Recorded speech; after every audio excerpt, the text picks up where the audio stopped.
Welcome to PM7 politics.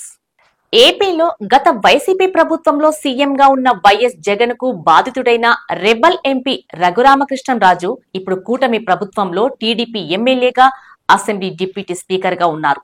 అయితే Raghurama Krishnam Raju deputy speaker అయ్యాక YCP అధినేత వైఎస్ జగన్ రకరకాల సాకులతో ఇప్పటి వరకు అసెంబ్లీకి రాలేదు. కూటమి నేతలు, వైసీపీలో కొందరు పెద్దలు పరోక్షంగా జగన్ అసెంబ్లీకి వస్తే చట్టసభను గౌరవించినట్లు అవుతుందని సూచనలు చేసినా అవేమి జగన్ కు ప్రభావితం చేయలేకపోయాయి. ఇక అందరికంటే ముందుగా జగన్ ను అసెంబ్లీకి రావాలని వ్యక్తిగతంగా కూడా కలిసి విజ్ఞప్తి చేసిన రఘురామ ఆ తరువాత కూడా స్పందన లేకపోవడంతో ఢిల్లీలో అనర్హత వేటు హెచ్చరిక చేశారు. మరి జగన్ పై అనర్హత వేటు పడుతుందా లేక తెర వెనుక ఎవరైనా ఆయనకు సహకరిస్తున్నారా అనే అంశాలపై ఇప్పుడు రాజకీయ విశ్లేషకులు రకరకాల కథనాలు వెల్లడిస్తున్నారు. చట్టసభకు ఎన్నికైన ఏ పార్టీ సభ్యులైనా అసెంబ్లీకి విధిగా హాజరు కావాలి. ప్రజలకు ప్రాతినిధ్యం వహించే ఎమ్మెల్యేలు తప్పకుండా అసెంబ్లీలో ప్రధాన భూమిక పోషించాలి. అందుకే వీరిని ప్రజలు ఎన్నుకుంటారు. ఈ నేపథ్యంలోనే అసెంబ్లీకి హాజరు కావటం సభ్యుల బాధ్యత అని, ఎవరైనా సభ్యుడు వరుసగా 60 రోజుల పాటు అసెంబ్లీకి రాకపోతే ఆ సభ్యునిపై అనర్హత వేటు వేస్తామంటూ జగన్ ను ఉద్దేశించి రఘురామ తాజాగా చేసిన హెచ్చరిక చర్చనీయాంశమైంది.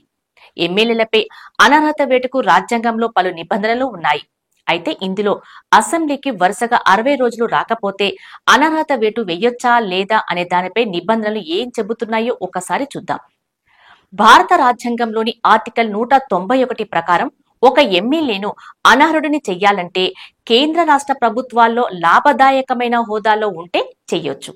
అలాగే ఎమ్మెల్యే మానసిక స్థితి సరిగా లేదని కోర్టు ప్రకటిస్తే ఇలా అనర్హుడిని చేయవచ్చు. ఎమ్మెల్యే ఏదైనా అప్పు తీసుకొని చెల్లించలేక దివాలా తీస్తే కూడా చెయ్యొచ్చు. అలాగే భారతదేశ పౌరుడై ఉండి ఇతర దేశాల పౌరసత్వం తీసుకుంటే అనర్హత వేటు వేయవచ్చు.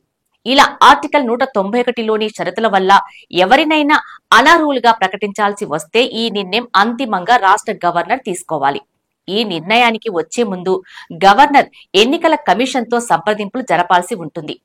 ఫిరాయింపుల నిరోధక చట్టం, రాజ్యాంగంలోని షెడ్యూల్ 10 ప్రకారం కూడా ఎమ్మెల్యేలను అనర్హులుగా ప్రకటించవచ్చు.